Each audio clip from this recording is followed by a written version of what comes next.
इसके nucleus flat होते हैं, they have got flat nucleus. और ये फ्लैट न्यूक्लियस स्क्वामस एपिथेलियम के अंदर नेचर ने फिट कर दिए हैं। और स्क्वामस एपिथेलियम के अंदर वॉल्यूम तो कम है, ऊपर से ये फ्लैट न्यूक्लियस फिट किया हुआ है, इसीलिए जहाँ पर ये न्यूक्लियस आते हैं वहाँ पे जो है सेल्स बल्ज आउट हो जाते हैं। और साइड से देखने से ये सेल अपीयरेंस, ये सारे सेल्स जो हैं वो टेढ़े मेढ़े दिखते हैं। और इनके टेढ़े मेढ़े दिखने की वजह से इन्हें हम लोग टेस्सिलेटेड एपिथेलियम भी बोलते हैं। They are also known as tessellated epithelium. They are also known as tesselated epithelium.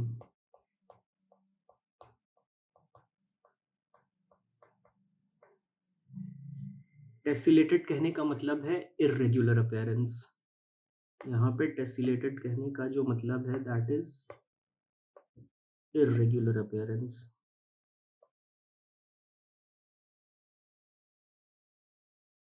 Irregular appearance. तो ये हमने देखा है स्क्वामस एपिथेलियम के बारे में। अब हम इनके लोकेशन और फंक्शन के बारे में देखेंगे। तो इसको हम इस तरह से लेते हैं, एक तरफ हम इसके लोकेशन की बात करते हैं और एक तरफ इस लोकेशन पे, इन पर्टिकुलर लोकेशन पे इनका फंक्शन क्या है। ठीक है, नंबर ए में हम लिखते हैं कि ये एल्वियोलाई और एयर सैक में पाए जाते हैं। एल्वियोलाई और एयर सैक, ये एल्वियोलाई और एयर सैक जो है ये रेस्पिरेटरी सिस्टम का पार्ट है। रेस्पिरेटरी सिस्टम, ठीक है। यहाँ पे इनका फंक्शन क्या है, तो यहाँ पे इनका फंक्शन है diffusion of gases. Diffusion of gases. अब मेरी बात को आप लोग ज़रा ध्यान से समझें। अगर हम लोग लंग्स को देखते हैं और लंग्स का जो माइक्रोस्कोपिक यूनिट है जहाँ पे डिफ्यूजन ऑफ गैस होते हैं तो उन्हें हम लोग एल्वियोलाई कहते हैं। ये एल्वियोलाई कुछ ग्रेप लाइक क्लस्टर्स में होते हैं, कुछ इस तरह से ये होते हैं। ये लंग के अंदर एल्वियोलाई हैं, ठीक है। और ये चारों तरफ से डेंसली पॉपुलेटेड रहते हैं ब्लड वेसल से, ठीक है। ये ब्लड वेसल्स जो हैं ये कैपिलरीज की फॉर्म में रहती हैं। अगर इनमें से हम एक एल्वियोलाई को उठा करके देखते हैं, सपोज इनमें से हमने इस वाले एल्वियोलाई को उठा करके देखा, ठीक है, तो ये कुछ इस तरह से दिखेंगे। और ये जो स्ट्रक्चर है ये माइक्रोस्कोपिक स्ट्रक्चर है, ये नेकेड आई से नहीं दिखेंगे। और जो इनका इंटीरियर है ये एपिथेलियल सेल से लाइंड रहेगा इस तरह। इनका इंटीरियर कुछ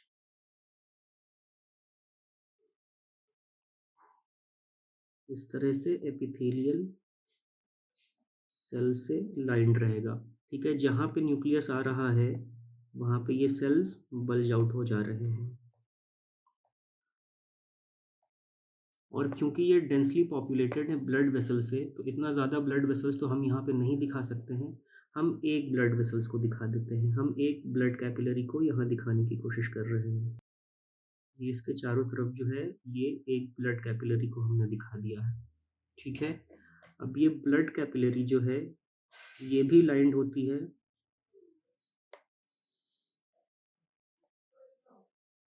स्क्वामस एपिथेलियम से, और इन स्क्वामस एपिथेलियम को हम एंडोथेलियम बोलते हैं। वो स्क्वामस एपिथेलियम जो ब्लड कैपिलरीज को लाइन करती हैं उन्हें हम एंडोथेलियम बोलते हैं, ठीक है। उस तरह से ये सरफेस भी एंडोथेलियम सेल्स की लाइनिंग से लाइंड है।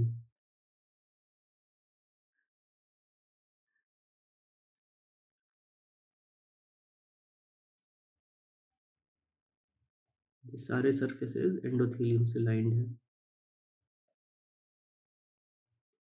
और जहाँ पे इनका न्यूक्लियस है वहाँ पे सेल्स बल्ज आउट हो जा रहे हैं, और इस बल्जिंग की वजह से ये साइड से देखने में इर्रेगुलर अपीयरेंस देते हैं। और इस इर्रेगुलर अपीयरेंस की वजह से हम इन्हें टेस्सिलेटेड एपिथेलियम कहते हैं।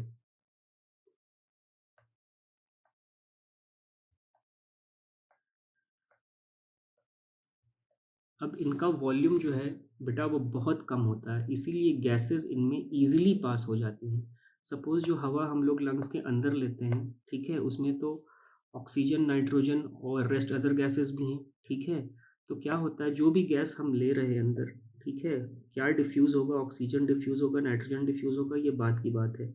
जो भी गैस हम अंदर लेते हैं ये बड़े आसानी से इस स्क्वामस एपिथेलियम के मेम्ब्रेन को क्रॉस कर जाती है और फिर ये एंडोथेलियम जो कि एक तरह का स्क्वामस एपिथेलियम है, ये इसके लाइनिंग को भी क्रॉस कर जाती है, ठीक है? और इस तरह से यहाँ पे डिफ्यूजन ऑफ गैसेज़ होता है। और जो गैसेज़ हमें ब्लड वेसल्स या ब्लड कैपिलरीज़ से रिमूव करना है, as for example carbon dioxide, वो गैस भी इस एंडोथेलियम की लाइनिंग को बड़ी ईज़िली ही क्रॉस कर जाती है और फिर स्क्वामस एपिथेलियम जो एल्वियोलाई की लाइनिंग में है, उसको भी क्रॉस करके जब हम लोग ब्रीथ आउट करते हैं, वो बाहर निकल जाती है। तो इस तरह से स्क्वामस एपिथेलियम जहाँ पे डिफ्यूजन होना है, जहाँ पे फ्लूइड्स का, जहाँ पे गैसेस का एक एरिया से दूसरे एरिया में जाना है, वहाँ पे नेचर ने बाय डिफ़ॉल्ट स्क्वामस एपिथेलियम को लगा दिया है। तो ये इसका पहला लोकेशन था, दैट इज़ एल्वियोलाई और एयर सैक ऑफ लंग्स, ठीक है? इसके और लोकेशंस की हम लोग बात करते हैं। इसका जो नेक्स्ट लोकेशन है that is Bowman's capsule. Bowman's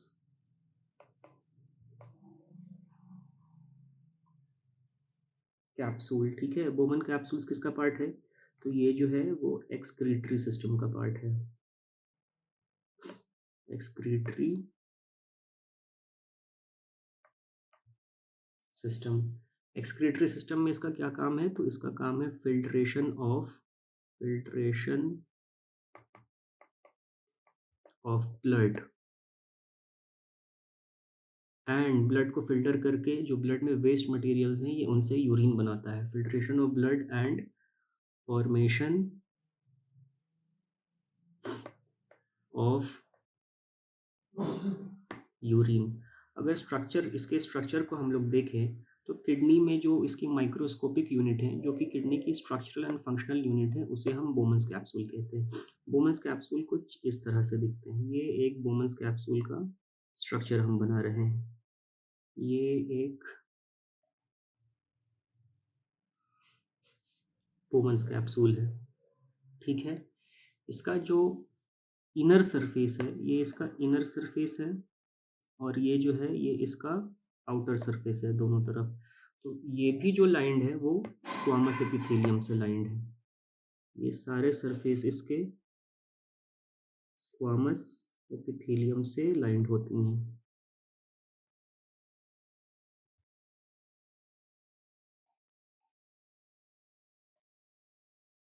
ठीक है? और यहाँ पे ब्लड वेसल्स एंटर करते हैं। जो ब्लड वेसल्स यहाँ पे एंटर करते हैं, वो टूट-टूट करके, डिवाइड हो करके एक ब्लड वेसल्स का गुच्छा बना देती हैं और इन क्लस्टर्स ऑफ ब्लड वेसल्स मतलब ब्लड वेसल्स के इन गुच्छों को हम लोग बोलते हैं ग्लोमेरुलस।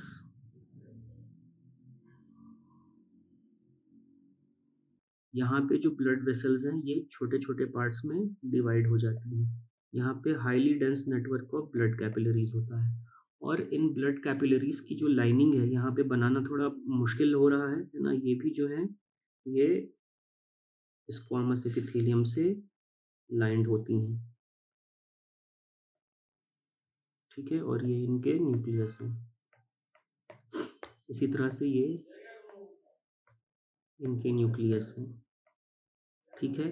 तो क्या होता है, ब्लड कंटेनिंग वेस्ट मटेरियल, ठीक है? वो सब इस ब्लड वेसल में इंटर होता है और ये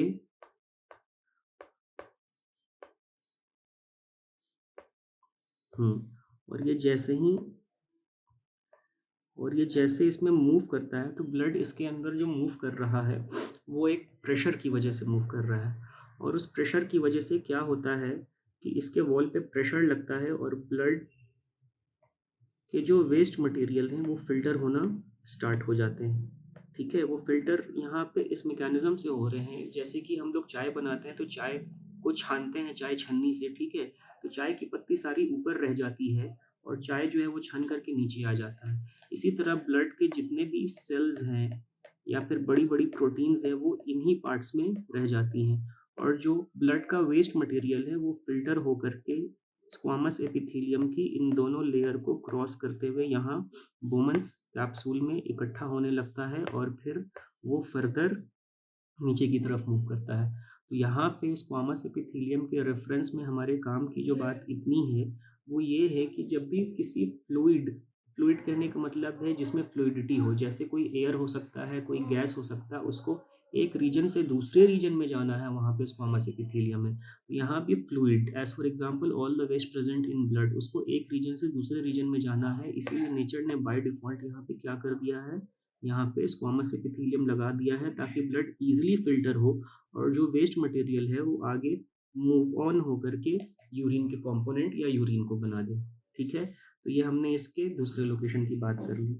इसका एक और लोकेशन है जिसको हम लोग बोलते हैं descending limb of loop of Henley.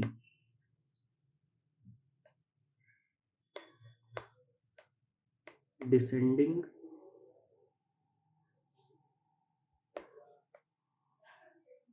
Limb of loop of Henley. ये भी एक्सक्रीटरी सिस्टम का पार्ट है। Excretory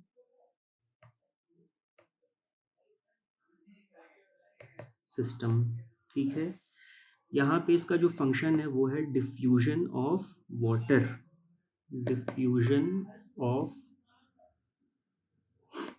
water. ठीक है? अब इसका जो स्ट्रक्चर है ना, वो क्या होता है, अगर मैं इस डायग्राम को, इस वाले डायग्राम को फर्दर आगे प्रोसीड करूँ तो ये स्ट्रक्चर आएगा। लेकिन उस स्ट्रक्चर को यहाँ पे समझाना अभी काफ़ी ज़्यादा प्रीमैच्योर होगा, इसीलिए जब हम लोग एक्सक्रीटरी सिस्टम पढ़ेंगे तब इस स्ट्रक्चर को फर्दर इलैबोरेट करेंगे। यहाँ पे हमें बस इतना याद रखना है कि descending limb of loop of Henley में भी स्क्वामस एपिथेलियम लगी रहती हैं और यहाँ पे इनका काम है डिफ्यूजन ऑफ वाटर।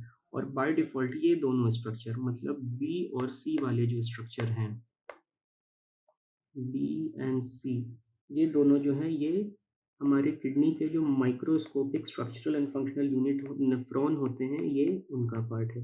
ये दोनों नेफ्रॉन का पार्ट है। ठीक है? इसी तरह अब हम इनके नेक्स्ट लोकेशन की बात करते हैं। इनका जो नेक्स्ट लोकेशन है वो है, इनका जो नेक्स्ट लोकेशन है वो है endothelium of blood vessels. Endothelium of blood and lymph capillary.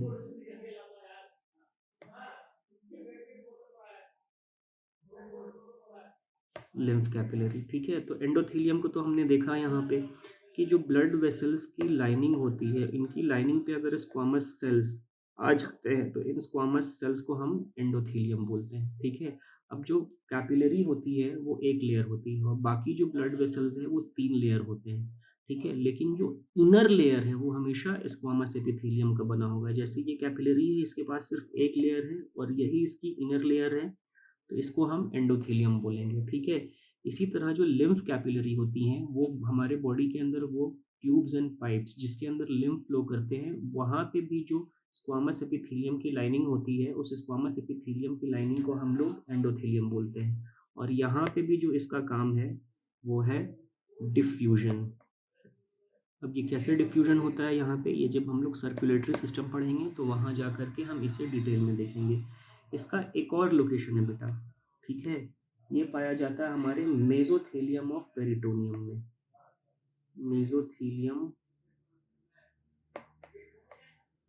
Of peritoneum. अगला जो टिश्यू टाइप है that is cuboidal epithelium. Start करते हैं हम लोग क्यूबॉइडल एपिथेलियम। हेडिंग बना लेते हैं क्यूबॉइडल एपिथेलियम। क्यूबॉइडल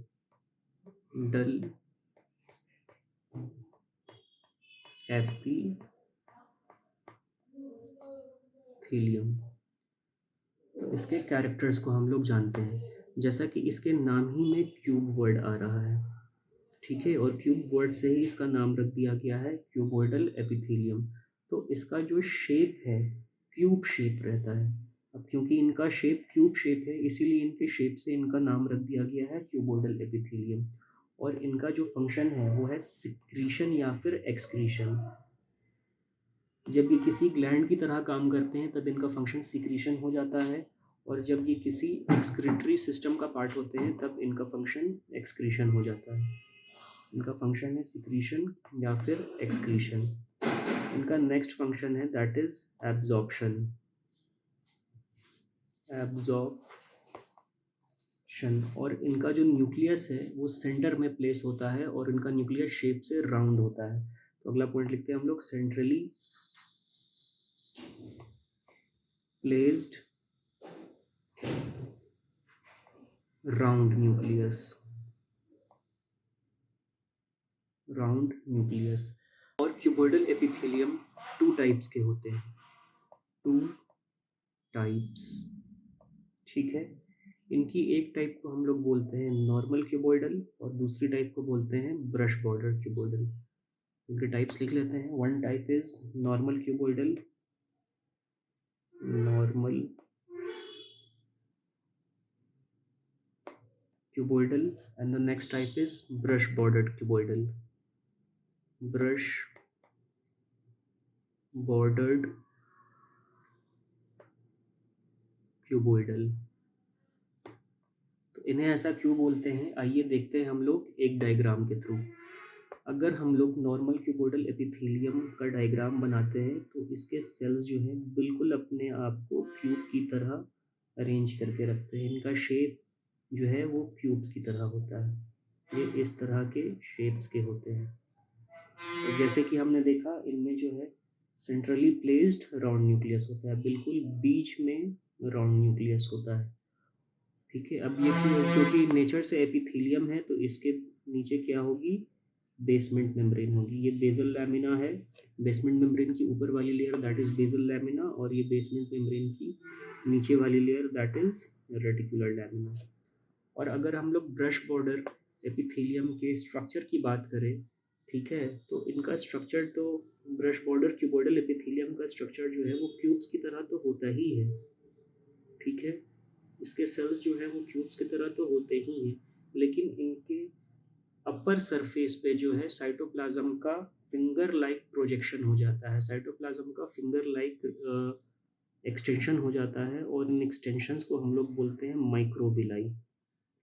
और ये माइक्रोविलाई जो है सेल सरफेस पे किसी ब्रश के ब्रिसल्स जैसा अपीयरेंस देते हैं, इसीलिए हम इन्हें ब्रश बॉर्डर्ड एपिथेलियम बोलते हैं। और न्यूक्लियस इनका ऑब्वियसली सेंटर में प्लेस होगा और राउंड न्यूक्लियस होगा। And again they have got basal lamina, that is the upper part of basement membrane, and the reticular lamina, that is the lower part of the basement membrane, ठीक है। तो यहाँ पे हम एक कॉलम बना लेते हैं ताकि इनका कंपैरेटिव स्टडी करना हमारे लिए इजी रहे।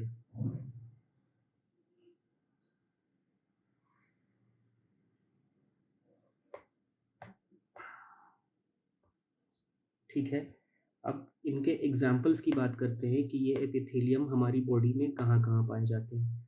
अगर नॉर्मल क्यूबोइडल एपिथेलियम की बात करें तो ये जर्माइनल एपिथेलियम ऑफ गोनैड्स में पाए जाते हैं। जर्माइनल epithelium of gonads.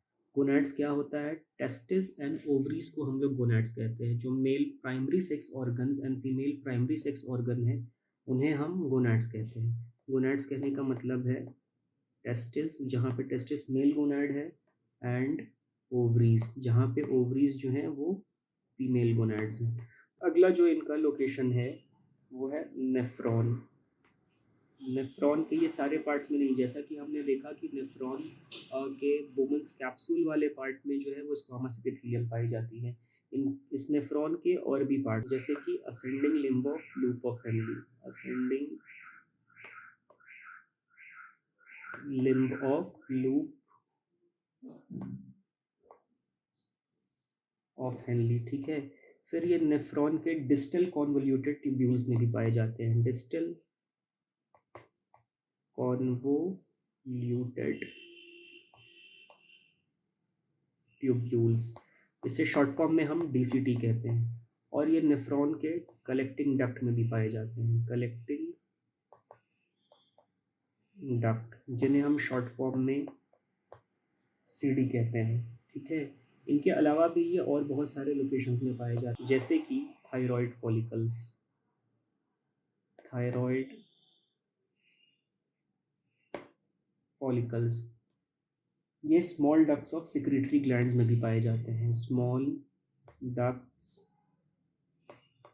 Of secretory glands. And small ducts of secretory glands में जो ग्लैंड्स आ रहे हैं, जो सिक्रेटरी ग्लैंड्स हैं, जिनके ये छोटे छोटे जो पतली पतली पाइप्स हैं, उनमें पाए जाते हैं। तो इन स्मॉल डक्ट्स का एग्जांपल है salivary gland, salivary, memory, pancreas. जितने भी सिक्रेटरी ग्लैंड्स हैं उस उनके स्मॉल डक्ट्स में ये पाए जाते हैं। यहाँ पे हम एटसेट्रा करके इसको छोड़ते हैं। ठीक है, अब ये जो ब्रश बॉर्डर एपिथेलियम है, इनके फ्री सरफेस पे फिंगर लाइक प्रोजेक्शन होता है। इस बात को हम लोग लिखते हैं कि free surface is having finger like projection, finger like projection. और इस फिंगर लाइक प्रोजेक्शन की वजह से इनका जो फ्री सरफेस है ये ब्रिसल लाइक या फिर ब्रश बॉर्डर अपीयरेंस देता है। और इस ब्रश बॉर्डर अपीयरेंस की वजह से ही हम इन्हें ब्रश बॉर्डर क्यूबोइडल एपिथेलियम कहते हैं। इनके फ्री सरफेस पे जो माइक्रोविलाई हैं, ये सरफेस एरिया को हाईली इंक्रीज करते हैं। इस पॉइंट को हम लोग लिखते हैं increases surface area for maximum absorption. अब जितना ज़्यादा सरफेस एरिया होगा उतना ज़्यादा इनका सरफेस एक्सपोज होगा। ठीक है, उतने ज़्यादा सब्सटेंस को ये बाहर से एब्जॉर्ब कर पाएंगे। Increases surface area for maximum absorption, maximum absorption. ठीक है, अब हम इनके एग्जाम्पल की बात करते हैं। ये पाए जाते हैं proximal convoluted tubule of nephron में, proximal convoluted tubule of nephron. इन प्रॉक्सिमल कॉन्वोल्यूटेड ट्यूब्यूल को हम लोग शॉर्ट फॉर्म में पीसीटी कहते हैं। ठीक है, तो ये हमने बात कर ली क्यूबोइडल एपिथेलियम की। इस लाइन में जो नेक्स्ट टिश्यू टाइप है दैट इज कोलुमनार एपिथेलियम। तो इसका हेडिंग हम लोग पहले बना लेते हैं, कोलुमनार एपिथेलियम।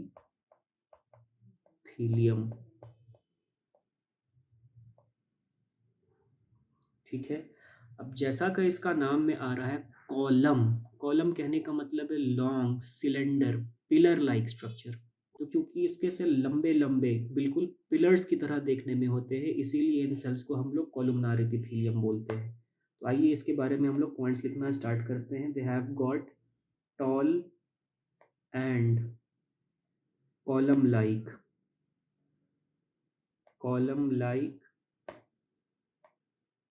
Cylinder cells. और इनका जो न्यूक्लियस है वो ओवल होता है, और वो बीच में नहीं होता है बल्कि सेल के बेस पे होता है। The nucleus is present near the base of the cell. ठीक है, so they have got oval nucleus. ठीक है, और इनके न्यूक्लियस इलोंगेटेड होते हैं along the long axis. Nucleus are elongated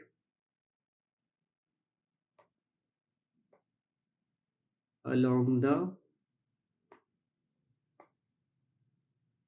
long axis. ठीक है, और इनका न्यूक्लियस जो है बेस के नज़दीक प्रेजेंट होता है। Nucleus is present near the base. ठीक है, और इनका फंक्शन जो है वो है सिक्रीशन एंड एब्जॉर्प्शन। क्योंकि इनका शेप सिलेंडर है, पिलर लाइक है, इनके अंदर में वॉल्यूम बहुत ज़्यादा है as compare to squamous epithelium. और क्यूबोइडल एपिथेलियम में भी स्क्वामस एपिथेलियम की तुलना में वॉल्यूम बहुत ज़्यादा है। ठीक है? तो यहाँ पे फ़िल्ट्रेशन या डिफ्यूज़न तो हो ही नहीं सकता है, क्योंकि फ्लूइड्स को, इनके सरफेस को पार करने के लिए एक बहुत बड़े वॉल्यूम को पार करना पड़ेगा, ठीक है? इसका इंटरनल वॉल्यूम बहुत ज़्यादा है, इसीलिए यहाँ पे डिफ्यूज़न या फ़िल्ट्रेशन नहीं हो रहा है, बल्कि इसके अंदर में जो वॉल्यूम है, उन वॉल्यूम को यूज़ करके सेल कुछ बाहर सिक्रीट कर रहे हैं या बाहर से कुछ मैक्सिमम तौर पे अपने अंदर एब्ज़ॉर्ब कर रहे हैं। तो इनका फ़ंक्शन जो है वो है सिक्रीशन एंड एब्ज़ॉर्प्शन, ठीक है? अब इन्हीं सेल से एक टर्म है, इन्हीं सेल से एक रिलेटेड टर्म है जिसका नाम है गॉबलेट सेल्स। गॉबलेट सेल्स होता क्या है कि जो कोलुमनार एपिथेलियम है या फिर कोलुमनार एपिथेलियम का एक मॉडिफाइड वर्जन होता है जिसको हम लोग स्यूडो स्ट्रेटिफाइड एपिथेलियम बोलते हैं। ये सेल अपने आप को मॉडिफाई कर देते हैं और मॉडिफाई करके म्यूकस सिक्रीशन के लिए स्पेशलाइज्ड हो जाते हैं। तो जब कोलुमनार एपिथेलियम का मॉडिफिकेशन म्यूकस सिक्रीशन के लिए हो जाता है तो इन सेल्स को हम लोग गॉबलेट सेल्स कहते हैं। तो आइए लिखते हैं हम लोग इसके बारे में कि गॉबलेट सेल्स क्या होते हैं। Goblet cells are basically mucus secreting cells. These are mucus secreting cells, ठीक है? अब ये कहाँ प्रेजेंट होते हैं? These are present only in columnar epithelium. Columnar epithelium or in modification of columnar epithelium. Modification of columnar epithelium, that is pseudo-stratified epithelium. Pseudo-stratified epithelium. अब ये pseudo stratified epithelium क्या होते हैं, इसको हम लोग एक सेपरेट टॉपिक में देखेंगे, ठीक है? अब जो गॉबलेट सेल्स हैं वो उसके नीचे जो अंडरलाइंग कनेक्टिव टिश्यू है, उस कनेक्टिव टिश्यू और गॉबलेट सेल्स को साथ में मिला करके हम लोग म्यूकोसा या फिर म्यूकस मेम्ब्रेन कहते हैं। तो इस पॉइंट को भी हम लोग लिखते हैं। गॉबलेट सेल्स along with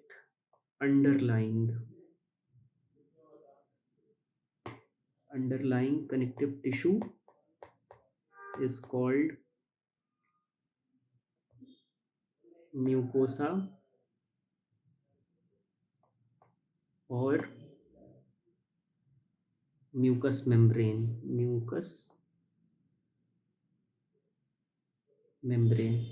अब जितनी बातों को हमने यहाँ पे लिखा है, इन सारी बातों को हम डायग्राम्स के थ्रू समझने की कोशिश करते हैं।